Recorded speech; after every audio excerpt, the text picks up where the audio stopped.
Hi, third grade. Today we are checking page 478. Please make sure that you did the math on the spot video and problem before you continue this video. If you did not do that, make sure you're following directions. That's the first thing written on the board. Go ahead and do that now. Okay, let's begin checking number 12. The answer to number 12 is 2. Please take a minute to pause the video and check your model with mine.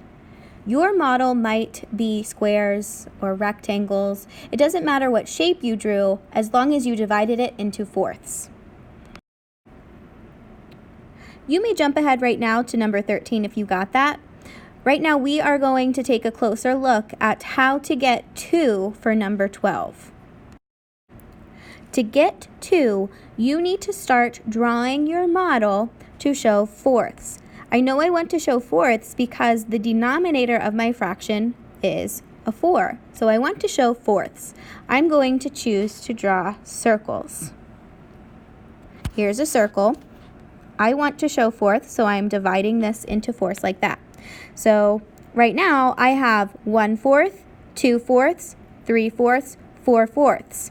I only have 4/4. I want 8/4, so I'm going to draw another hole. Again, I'm going to divide my hole into fourths. Remember, we left off with 4/4. So now when I count, this part right here would be 5/4, 6/4, 7/4, 8/4. So when I look at my model, I see 2 holes. That's where we get our answer of 2. You could have also thought of this as a division problem. 8 divided by 4 is 2. The answer to number 13 is 1. Please pause the video and compare your model to mine. Remember, our shapes might be different. As long as you have the same number of parts, that's okay. Jump ahead to number 14 now if you had the same answer. To get 1 whole, I first need to look at my fraction. My fraction is 6/6. So I know when I make my whole, which I chose to use a rectangle this time, I know my whole needs to be divided into 6 equal parts.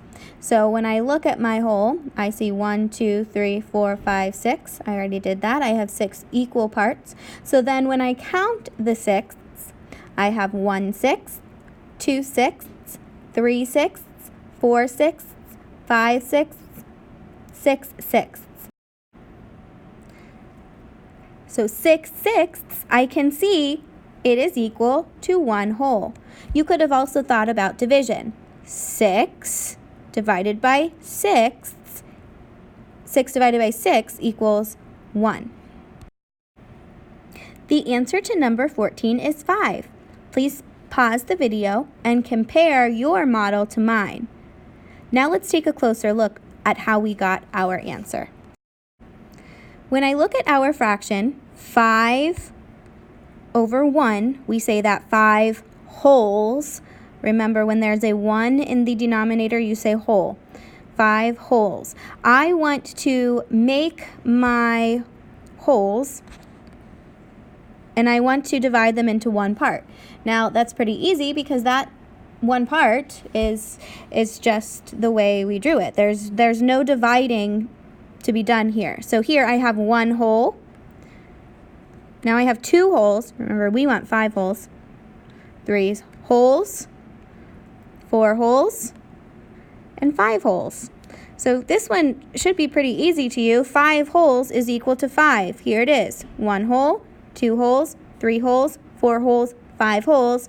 1, 2, 3, 4, 5. It is equal to 5. Again, think about division. 5 divided by 1 equals 5. Anytime you have a fraction with a denominator of 1, it is going to be equal to the numerator. So anytime you have a whole number such as 5 and you want to make it into a fraction, it's very simple. You just put it over 1. So if I have the number 52 and I am asked to make 52 into a fraction, I simply put it over 1. So it is 51 wholes. 51 or 52 over 1. If I have the number 26 and I'm asked to make that into a fraction, I just put it over 1. So it is 26 wholes. The answer to number 15 is 9/3. You needed to have this fraction. And then you also needed to have 3 miles. 9/3 is equal to 3 miles. Jump ahead if you got that. Keep on listening to hear how we got this. The fraction that we should really be focused on for number 15 is 1/3. So we have thirds. We want 9 of them. So if I wanted to, I could draw this out. I could make this trail, and we know that Jeff is writing thirds. So here's 1/3. So that's 1 time. 2/3. 3/3. I want to keep on going until I get 9. So 4/3, 5/3, 6/3. I need to keep going.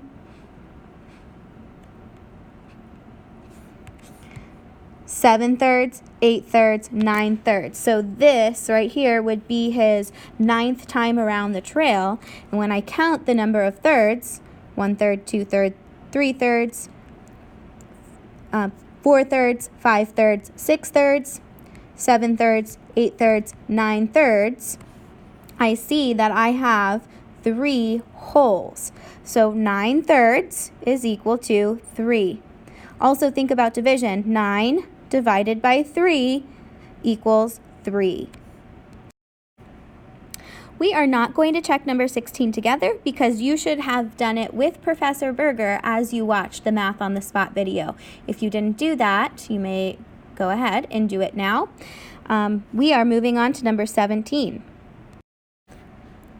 There were 2 answers for number 17. You had to have both, A and D. If you got that, go ahead, look on the board. You may start your next activity.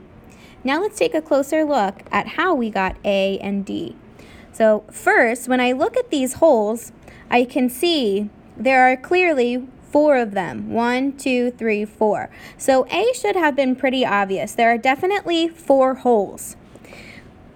We can also eliminate B because we just said there are 4 wholes, not 6.